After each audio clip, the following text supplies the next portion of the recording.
Welcome, everybody. I'm Marc David, founder of the Institute for the Psychology of Eating. Here we are in the Psychology of Eating podcast, and I'm with Lisa today. Hi, Lisa.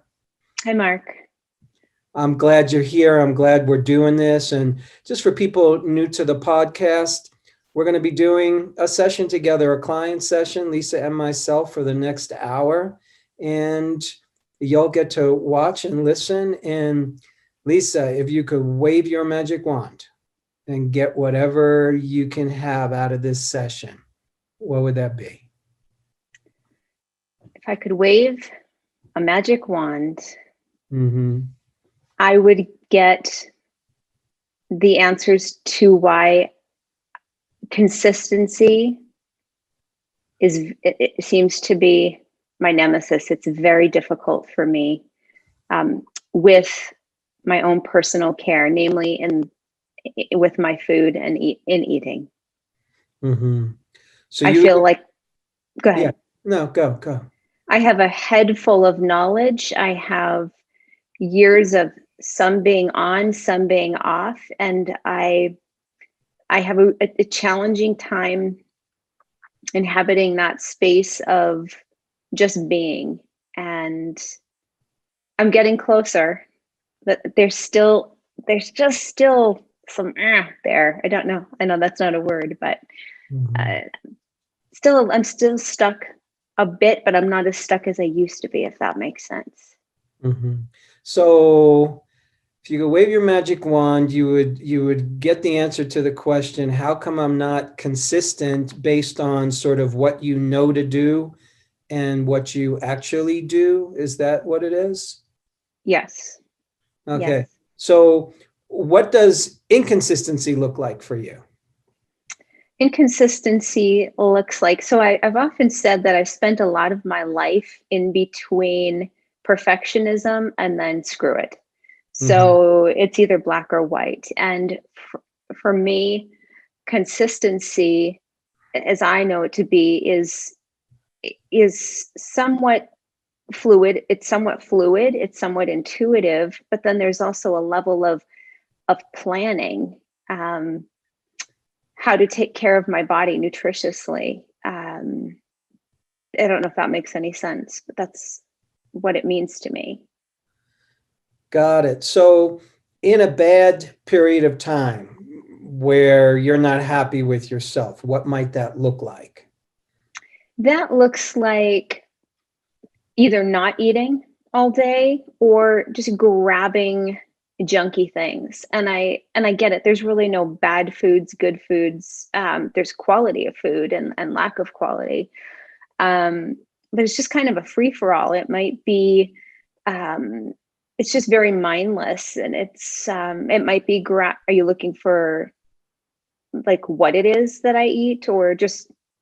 It's all over the place. I don't know if I can really pinpoint it. Some days I'm like, okay, I'm going to wake up and am I going to intermittent fast? Am I going to eat vegetables, protein, all the shoulds, or am I going to eat some chips? Am I going to eat sugar? It's kind of all over the place, Mark. Mm-hmm. So if it was exactly where you wanted it to be, tell me again, what would it look like? It would look like me waking up and fueling my body with good nutrients and having them readily accessible to me, using my intuition and some planning and not so many shoulds. But I seem to get tripped up in is once I allow myself something, I seem to go over the deep end. And I know that I don't, a lot of it has to do with sugar and sweets. Like when I start to allow myself certain things, it seems to kind of go off and running. I'm just noticing that now. But that's what it would look like to me. So sugar's a problem, meaning so you let yourself have some, and then what can happen that makes it problematic? What would that look like? I tend to want more and more.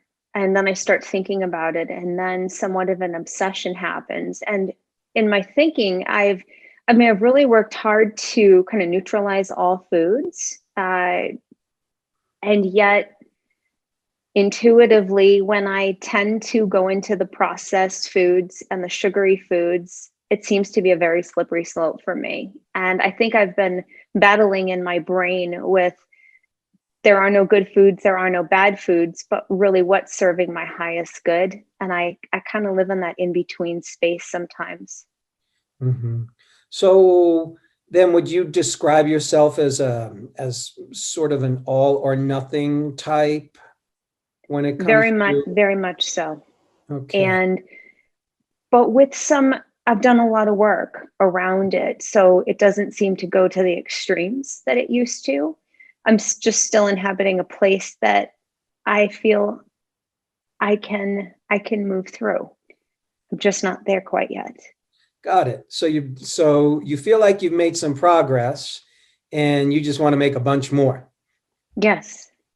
And I also think that I know in order to, I'm also surrounded by the diet culture, and I work in a hair salon, and I work with a lot of women who are constantly talking about their bodies, what they're eating, what they're putting into it. And I'm kind of sensitive to that as well. It's like you've often said that we're our own best nutritionist, right? And like when you can tap into that embodiment and being present, our answers lie within. I think that's part of, I feel like I'm not able to embody and settle into my body to the level that would be needed so that I can make these decisions. Mm, Um, it's kind of fight or flight during the day. yeah. How old are you, Lisa? 47, almost 48. And when did you first sort of notice this pattern that you do? When did it first start happening, or when did you identify it? I would say that these issues have been since I've been a very little girl, How old? with the probably 8 or 9. Mm-hmm. Um, and there's been a long history of a great many things. I am an experiential learner. And I know that every little piece has been a building block to get me to this point. It's just here I am. And what do I do with it? Mm-hmm. So you noticed it at around 8 years old. Mm-hmm. And how did you notice that? Meaning, what were you doing? What were the behaviors that were sort of food related, all or nothing related? Okay. So the first thing I noticed when I was a little girl, I my grandmother's house had a lot of quote unquote forbidden foods, and I would go into the fridge and there would be foods that we didn't have in our normal house, and then there'd be this cabinet with all these, snacks and treats, and I would eat them. I mean, food wasn't forbidden or withheld or withheld from us, but when I like at night or when nobody was looking, that's when I would start sneaking things. And I mean, hindsight is 2020. I see now that, and you've even said this, using overeater or eating or compulsive eating can be a brilliant coping mechanism when there's trauma when you're younger. And I think that was the case. There was a lot that went on. But now there's no trauma in my life. And I've worked on a lot of things. And yet sometimes I'll still sneak. Yeah. So, how was your mom's relationship with food? My mom's relationship with food, I think it was pretty normal. She was a phenomenal baker and cook. She used to say, my mother would say, "Don't eat everything all at once. Make it last." but she was also a smoker and a coffee drinker, so I don't know that food had a huge pull for her. I wish she were alive. I would ask her now. She's not with us, but I imagine there was some dysfunction there, but I don't really know, to be honest with you. Mm-hmm. Do you have kids of your own? I do. I have one son, How old? 28. Uh-huh. So what does your partner think of your eating struggles? Well, she's so supportive. And what does she think? She sees me struggle. We've had talks where she has said, I think about food a lot. I study it. She knows that this is really, I love to read and study and explore. She's very supportive in whatever I choose to do. Very supportive, I would say. She doesn't really have a problem with weight or with eating. She has some digestive issues, but she doesn't really have any issues of her own with food. She's pretty disciplined and balanced. Are you at the weight you want to be at right now? No. How much weight would you lose if you could be where you wanted to be? About 30 pounds. Uh-huh. So, and what weight would that put you at? Probably around 150, 145. When was the last time you weighed 145, 150? Okay, so let's re-answer that. So if 160, 165 is probably more realistic. That's about 20 pounds for me. The last time I was at that weight was 145 to 150 was about 7 or 8 years ago. How did you get there? I ate very clean. I did my workouts and I didn't eat any sugar. Ate very clean, did your workouts, and didn't eat any sugar. How long did you have to do that for, roughly, to get to that weight? Probably 3 months, 2-3 months. 3 months, I'm going to say. How was that 2 or 3 months for you?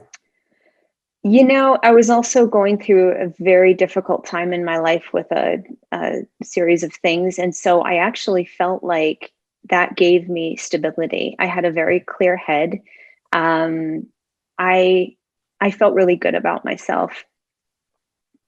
But I also remember during that time that my mother died. And that's when I started to kind of reach out to other foods. And then that became a slippery slope. I think I've gained and lost the same 20 to 30 pounds many, many times in my life. And then I've had those a few times over the last 8 to 10 years of, getting back on track, getting a little reset, because I find it very hard to get my eating back on track unless I've had a little bit of a reset. Understood. So how old were you when you first said to yourself, I want to lose weight? 8 or 9.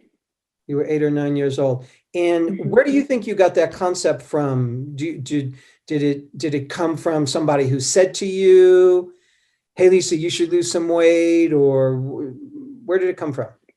I had a grandfather that I loved dearly, but I remember him making comments about weight, and my aunts talked about weight, and then the husband that my mother married would make comments about weight. And so it was from the male figures in my world, weight was, it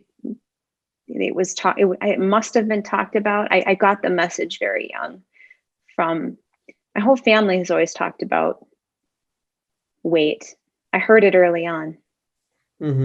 So based on that, when do you think you first started some version of dieting or any attempts to try to lose weight, whatever those attempts were? Well, I remember 2 things. One is around the time I was 8 years old, we moved away for 6 months, and it was to Utah from North Dakota. And I remember for a time in my life where I was playing with my friends. I felt it was probably the freest I ever felt. And my body naturally released, I don't know how many pounds. I wasn't a very overweight kid, but just enough to take off that little bit of chubby look. And when we moved back to North Dakota, that's the first thing everybody commented on. So I remembered it wasn't dieting mentality, but then to really lose weight, I was probably 10 or 11 when I started. I remember just feeling I've always been really sensitive to kind of everyone around me. And I somehow knew that how I was eating didn't feel good, wasn't right, but I didn't know what to do about it. So I did go on a diet that I put myself on. And I remember dancing that whole summer, and I lost some weight, maybe 15 pounds at that time. But that's how early it started. Mm-hmm. So would you say you've been dieting on and off since then? Yes. So that's since 11-ish years old. Mm-hmm. Okay. So you said you were 8 when you moved from North Dakota to Utah. How long were you in Utah for? We were only there for 6 months. 6 months, but something shifted for you there, Mm-hmm. that you lost weight. What was that? I think I had joy. I was outside playing with friends. I remember being popular in school. I look back now and I know that there was an undercurrent of things that were going on with my mom and her husband, but I wasn't aware of it. I was just a very carefree, happy child that duration. And Mm-hmm. when we came back, that shifted, and it Mm-hmm. was never the same again. Mm-hmm. And looking back on it now, why do you think that shifted from that carefree, happy child to not so carefree and happy? What were the conditions that were different? It was my mother's. The person she had married was alcoholic and verbally abusive, and so then that began the normal. I guess they hadn't been married very long when we moved to Utah. Mm-hmm. So Was he abusive towards you? yes, Mm-hmm. yep. And at what point were you independent from your parents and didn't have to Um, be in their household? I moved when I was 17. I was a senior in high school, and things had just gotten really bad. So I moved with my aunt for my senior year of high school, and then after then, I never went back. Mm-hmm. Hmm. Have you ever spoken to your mom's husband? He's actually deceased. They both died in 2012. Wow. Wow. Yeah. So when you look back on that experience, what do you think to yourself about your experience with a stepdad who was alcoholic and abusive? I think that I'm not angry about it anymore. That feels really good. I see that it was an experience that I learned from. It was unfortunate, and yet it gave me a lot of insight and compassion when talking to other people about a great many things. So um, I don't feel victimized or wounded anymore. For many years, I did. Mm-hmm. And your son, how's your relationship with him these days? It's very good. That's a little atypical in the sense that I gave birth to Andrew when I was 19, and I gave him up for adoption.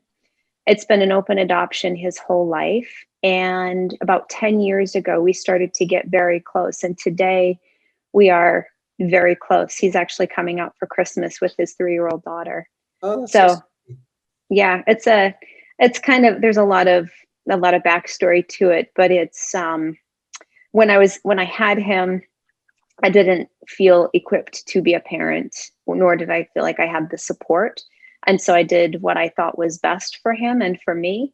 And it's good today. He's a lot like me. Nurture versus nature is very interesting. Nature being pretty strong in this case, and Mhm. I would say it's good. It's it's evolving.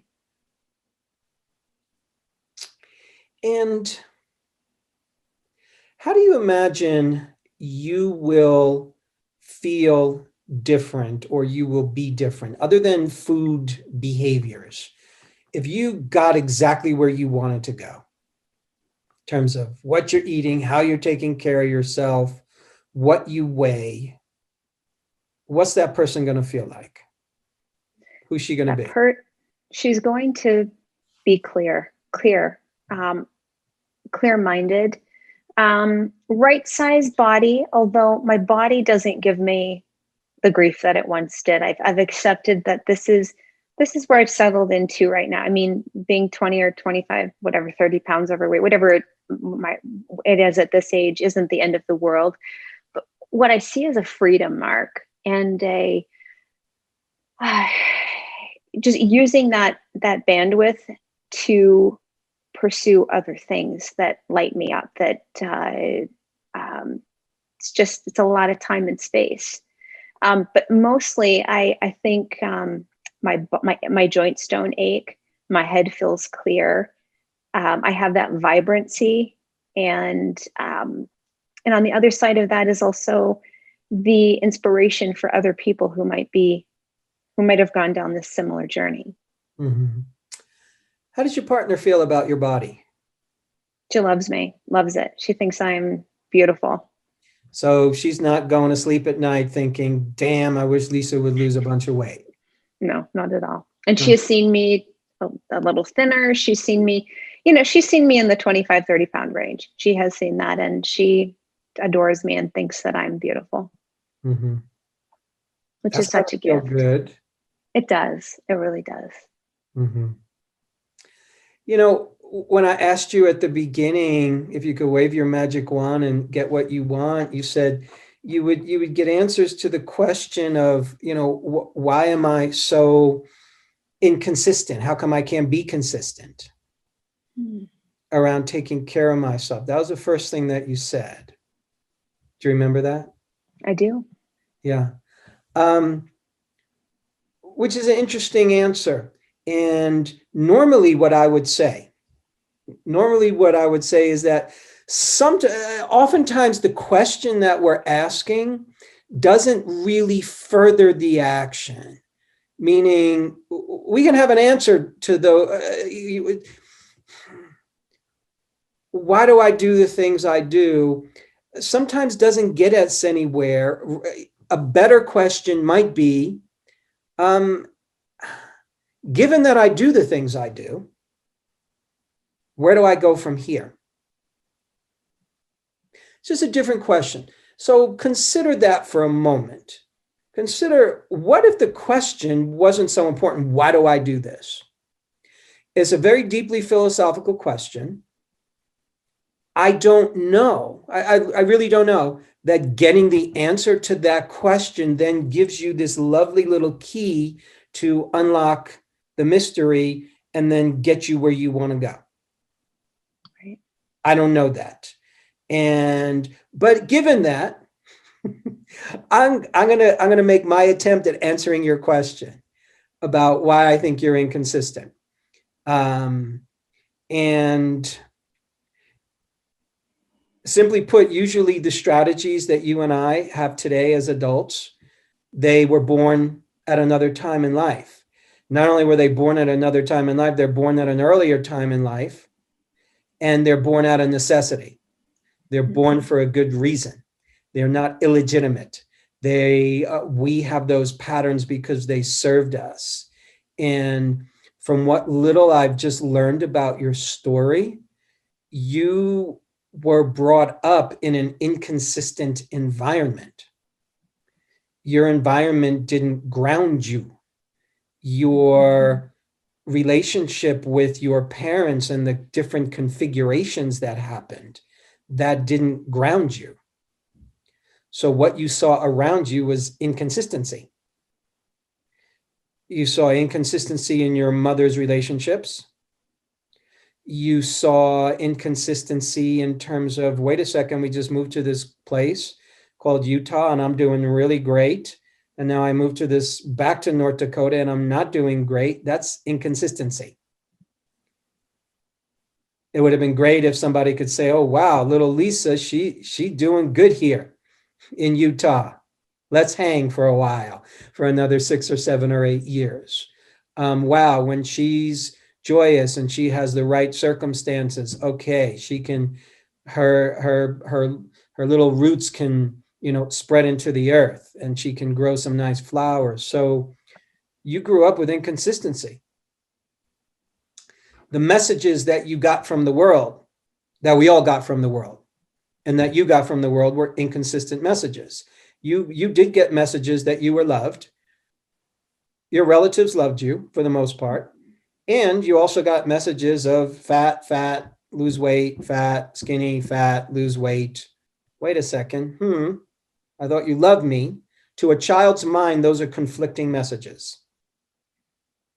Those are inconsistent messages with which you then have to figure out, oh God, what do I do? These people love me, but they do, but they don't. And which means I sort of love me, but not unless I can lose weight or look different. So before you hit puberty, you were already trying to shapeshift your body to lose weight, to change your body. That should not be the activities of a 11-year-old child. Mm-hmm. So all I'm saying is you described a childhood of inconsistency.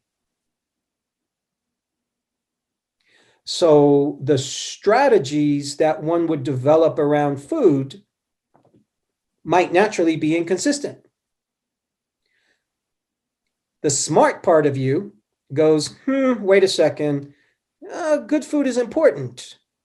Good health is important. Wait a second, I can't be eating all this junk. I know there's better answers here. And I think that fueled your fascination with nutrition and health in part, because there's a part of you that knows, wait a second, there's more to the story here of food. But at the same time, nutrition and health, in a strange way, are very different than this thing called lose weight. They're very different. Lose weight comes with a lot of energy. It comes with a lot of negativity. It comes with a lot of stuff, a lot of nonsense. It comes with a lot of weight hate. It comes with thousands and thousands of words of complication that all funnel into these words like, I've got to lose weight, or you should lose weight. There's judgment, there's guilt, there's shame, there's, oh my God, I'm not going to be loved. Oh my God, what's going to happen if I don't lose weight? When will I lose weight? There's all this energy comes in those terms. Whereas, how do I feed myself right? What's good nutrition? That's very different.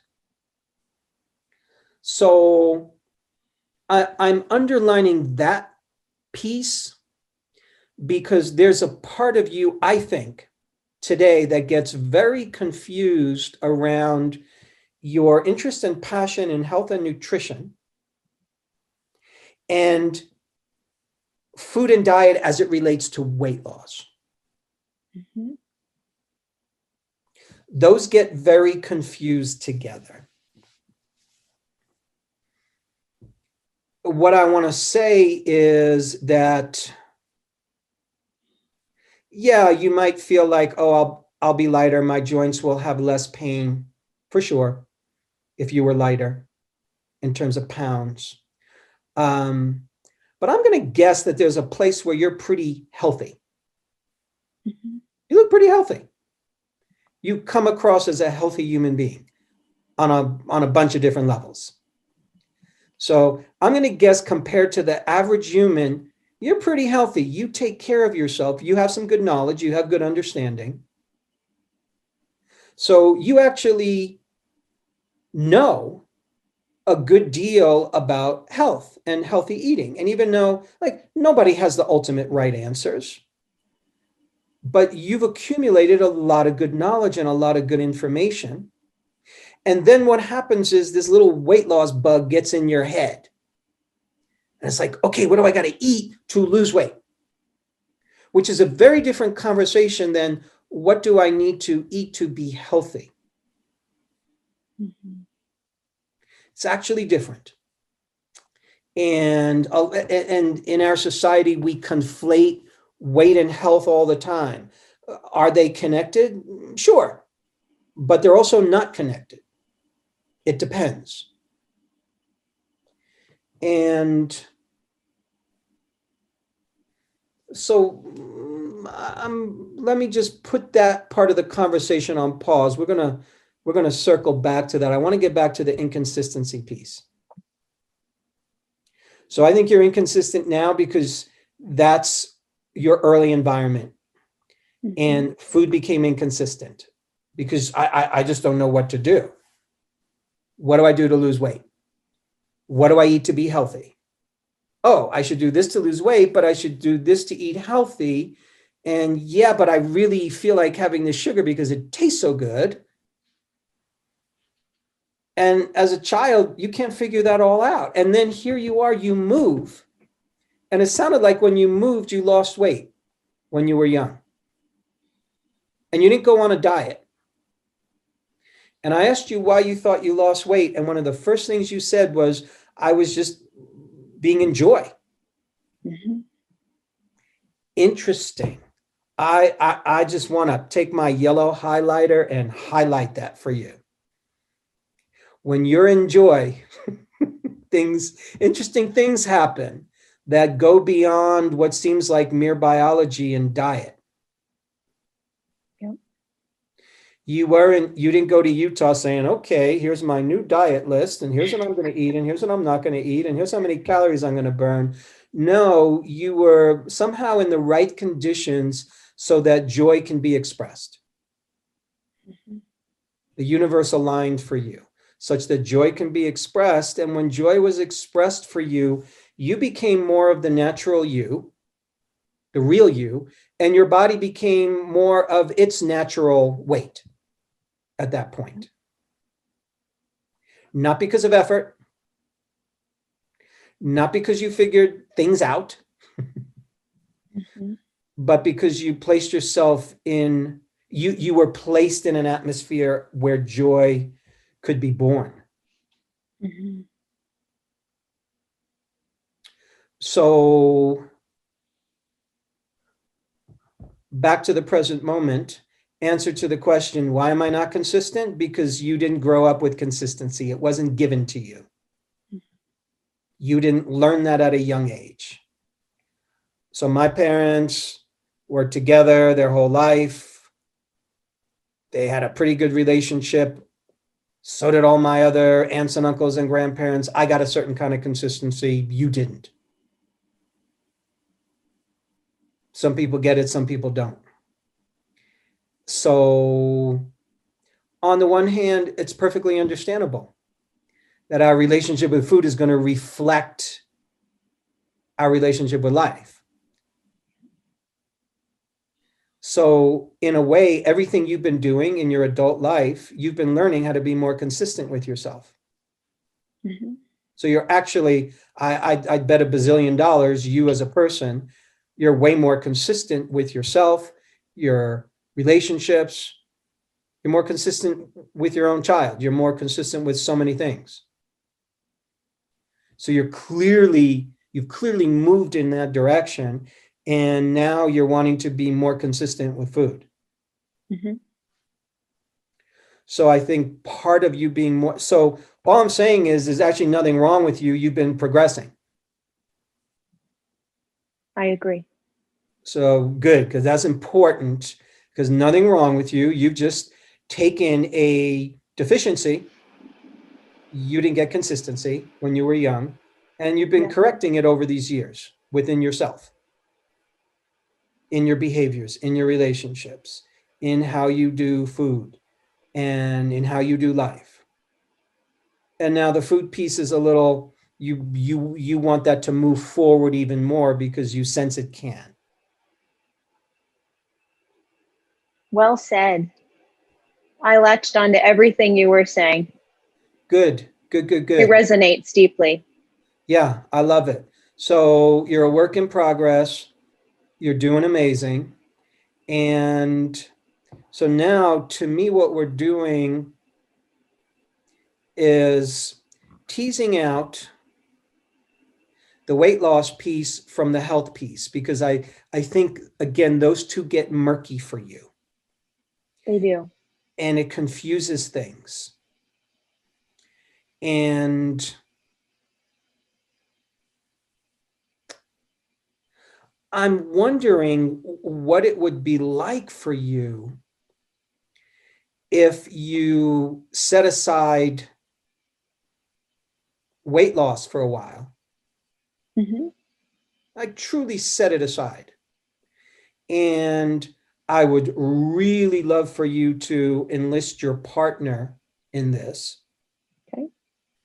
Like, here's what I'm doing. I'm going to take and invent a number of months, two minimum, 2, 3, 4 months, where, I'm going to focus on nourishing myself,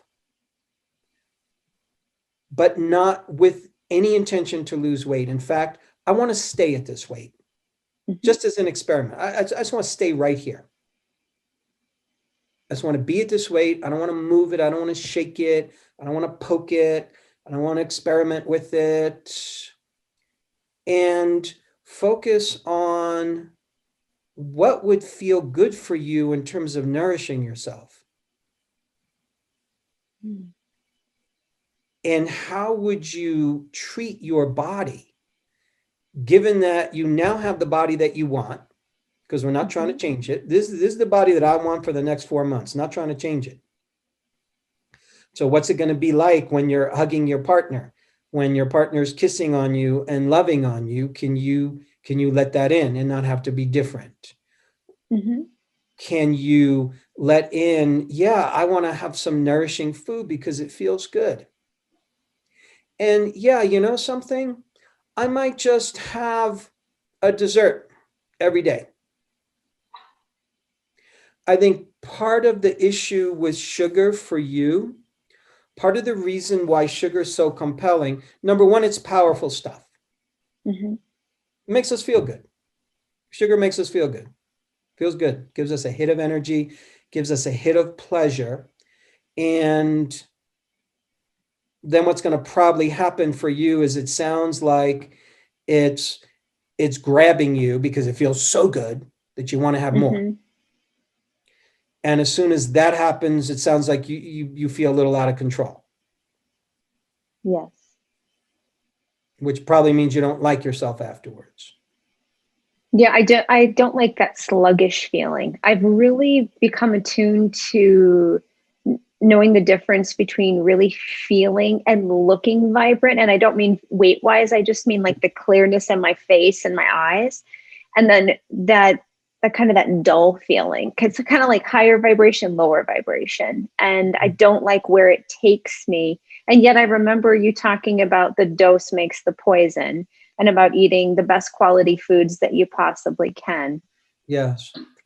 See, I do So, remember. yes. So part of it is, yes, the sugar in excess, the sugary food in excess can take you to the kind of altered state that doesn't work for you. I completely Mhm. understand that. I'm also a little bit guessing that there's a part of you that's contributing to that altered state via, oh, I shouldn't have done that. Oh, I'm inconsistent. Oh, guilt. Can't I believe would I did agree. that. So that's what I'm interested in you working with. Okay. The sugar will be compelling to you as long as the amount of guilt and or shame that you have when you eat it remains at a high temperature. Okay. So really what I'm interested in you working with is self-forgiveness. So I'm interested in you actually experimenting and starting to find your, forgive the metaphor, your sweet spot with sweets. And when you do too much and get to that foggy place, how can you forgive yourself in that moment? Like, hey, this is me, this is Lisa experimenting, trying to figure this out. Because right now this substance has a little bit, it has power over you, but it's not more powerful than you. It's just a bunch of sugar. Just a bunch of sugar.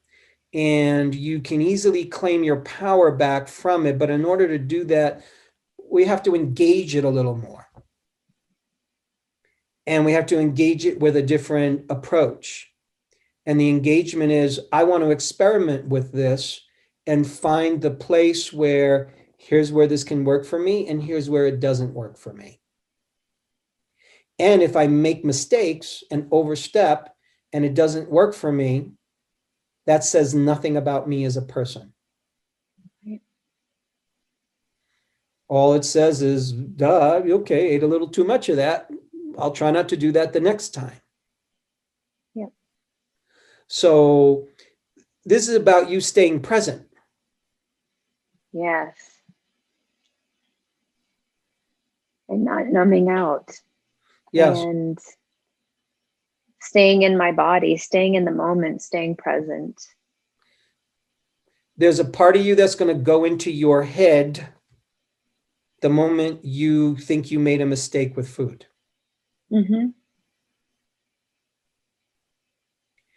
As soon as you go into your head, you're trying to figure it all out. The gears are going to start to turn and you're going back into inconsistency. So the inconsistency that you probably experienced as a child, at some point, your head is trying to figure out, how do I have more consistency in my life? What do I got to do? Right. Who do I be? What do I have to eat? What do I do? What do I do? What do I do? Figure it out, figure it out. And as soon as you get into your head and out of your body, then you're in your head and out of your body. And you're back to being 11 years old. So I need to go back more into my heart and Yes. into my inner wisdom and Yes. into my inner authority, my inner knowing. Yes. And literally sink into your body, re-inhabit your body. Because we will want to check out when we've done something wrong. We feel we've done something wrong. I feel guilty for what I ate. Or I just ate too much and I actually do feel a little bit leaving my body. But we can even be with that in a certain way. So even if you ate too much or ate too much sugar, you can still step outside and take a few deep breaths and be in the sun, or you can take a little walk, or you can listen to some music, or you can just find a way to stay with yourself. I like that. And that's where I see that the all or nothing is starting to dissipate, because I will do that more. It's I'll still get out and move my body just for the sake of movement. I've quit calling it exercise. I will get on my Peloton, not because I think I have to burn off calories, but because I want to move my legs and loosen up my hips, and do a 15-minute ride instead of trying to, combat what I've just eaten. I do feel like I've made great strides there. And you're right, just getting back into my body, breathing, because it's those little small steps that will add up. Yes. And that's consistency. So that's where your consistency comes from, is you being consistently there for you. I get the adults in your world weren't consistent for you. Right. If you never felt grounded consistency, it will be easy to have the kind of relationship with food and body where you feel like you're standing on one leg and you're easily knocked over. I especially notice this for women, that when there's not a strong groundedness in self, relationship with food and body becomes extremely shaky. I don't know how to feed myself. I don't know how to take care of myself. What do I do? So you actually have a lot of knowledge about how to feed yourself and how to take care of yourself.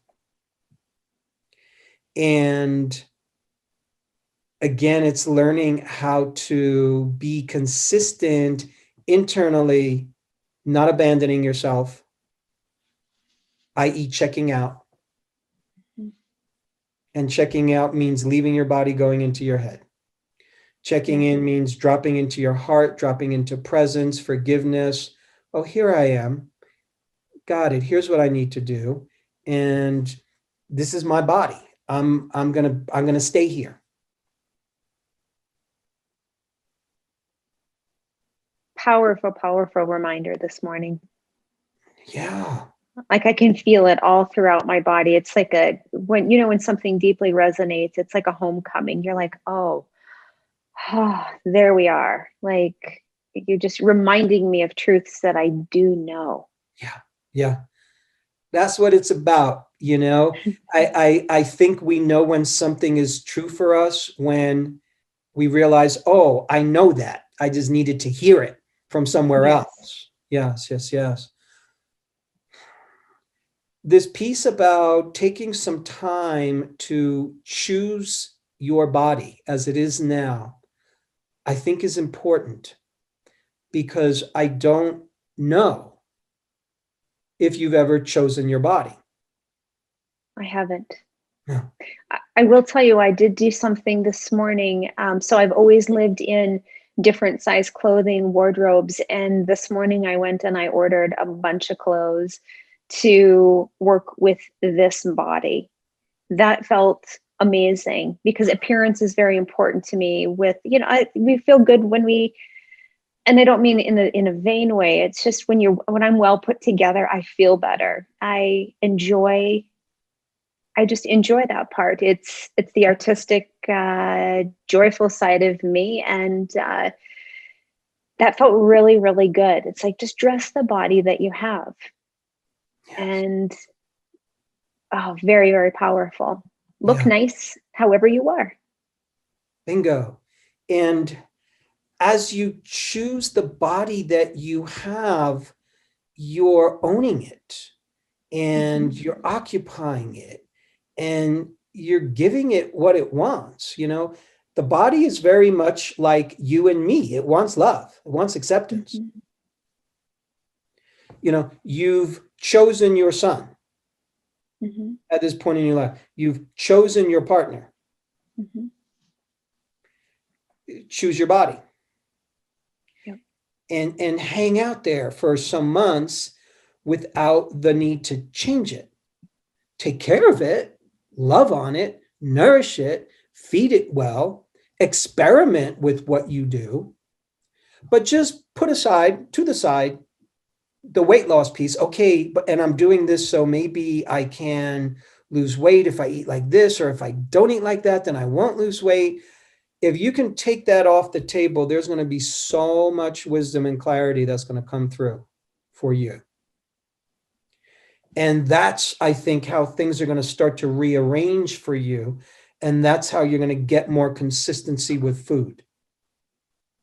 If you take the demand away from food, called somehow food and diet, you need to help me shrink this body. We're putting a lot of pressure on the food and putting a lot of pressure on your brain to somehow figure that all out. Let's just put that aside for a number of months because you've been dieting a long time and it hasn't really ultimately gotten you where you want to go. So let's just take a vacation from that and just really relax into this body that you have right now. You're in the perfect conditions to experiment with that. You have a supportive partner who loves you for who you are. So you want to model after that. Yes. You want to learn to feel about your body and being the way she's feeling about your body and being. You can take little clues from there. Literally. You're right. And not compare. what is that? They say comparison is the thief of joy. Yes. I've done a lot of work around that. I really am happy with who I wouldn't trade my life for how we look for anything. Like, this is what I've been given. This is what I'm going to work with. It's been very freeing. I'm getting there. I can tell this was so powerful. It really was. Yeah, I'm so glad. 47 is such a great age because it's you're winding down your 40s, which to me is the queen in training years. Yep. And right now you're just coalescing things. And as you hit 49 and 50, I think it's going to be a whole new incarnation for you, given the work that you've been doing on yourself. It's all about owning yourself and stepping into your power. And the way we get there, one of the ways we get there is we let go of the conditions of who we need to be in order to be in our power and who we need to be in order to be happy. Yes. That resonated very deeply as well. Mm. I can feel it. I'm like ready to go start shopping for my crown, Mark. Oh, my heart is just filled with tremendous gratitude this morning. Wow, what a great conversation. And I'm so inspired by your journey and what you've been through and how you've really worked on yourself. Thank you. You've done the work and you continue to do the work and you can see the good results of your own work. What a beautiful thing. Thank you. Thank you. You feel complete, Lisa? I do. I really do. I'm kind of in awe of just showing up, saying yes, and keeping an open mind and heart. It does wonders. Great. Well, make sure after, sometime today, speak to your partner, let her know, just kind of fill her in on this conversation and enroll her in this wonderful experiment that you're going to be doing. Yes, and maybe eventually we'll check back in and see how it's going. Please feel free to reach out to me anytime. I will. Okay. Thanks so much, Lisa. Great work. Thanks so much. Yeah. Bye, Thank Mark. you, everybody, for tuning in. I really appreciate it. Take care. Hey friends, we're so happy that you've joined us for another episode of The Psychology of Eating with Marc David. Are you loving these episodes? Then simply subscribe and you'll never miss an episode again. We'd also love it if you'd leave us a comment below so we can hear more about your own journey with food and body. And if you're curious about what we offer at the Institute for the Psychology of Eating, including our internationally acclaimed coach certification training that's rooted in dynamic eating psychology and mind-body nutrition, please head on over to our website, psychologyofeating.com. Until next time, take care. And remember, having the body you want starts with loving the body you have.